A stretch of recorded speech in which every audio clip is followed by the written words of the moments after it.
或者憎恨，这个喜欢发大脾气的人哦，还有痴，这个痴是痴迷啊。像我以前有很多痴迷的地方，比如我喜欢看电影，我一天可以看5、6场电影。比如我喜欢打麻将啊，还有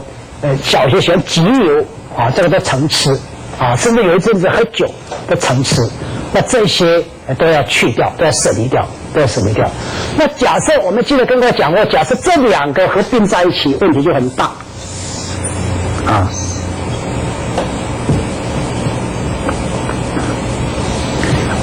这样的人容易得癌症啊，这样的人都得癌症啊。各位，我刚刚跟各位报告过好朋友的那个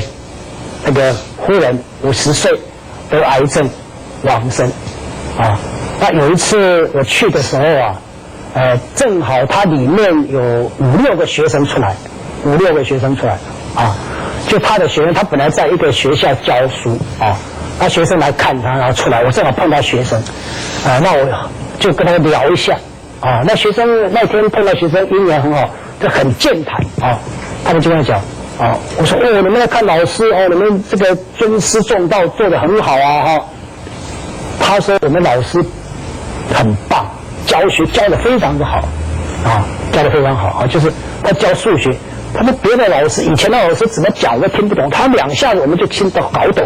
啊，这个很厉害，我们的老师非常厉害，所以我们的这老师是不错的。不过这个女生一个女生讲，不过这个男生在后面接，不过脾气太坏了，脾气太坏啊，就是他脾气会暴怒，就忽然不晓得，连学生是有时候莫名其妙，就忽然会暴怒，我学生吓了一跳，所以一边又喜欢听他的课，一边又怕上那个课。他说幸亏他不是每一堂课暴怒，但是3、5堂课会有1堂课暴怒，不晓得为什么暴怒啊。所以这个是为什么会这样，你知道？因为人呢，人的意识作用很多层次。我们简单把一个人的这个意识的层次分成几个层次，其实更细，分得更多。但是我们大致分4个层次，就是我们现在在做这个讲话行为，几乎都透过表面意识在活动啊。但是有些你会不知不觉地做出你没有想到的事情，或者讲出你没有想到会讲的话。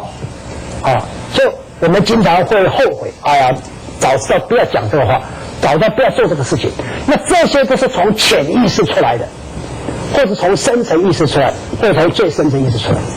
啊，而这3种层次的意识，我们都没有办法控制，你勉强可以控制表面意识而已。所以这个就是问题。像他为什么会暴怒，就是他可能从潜意识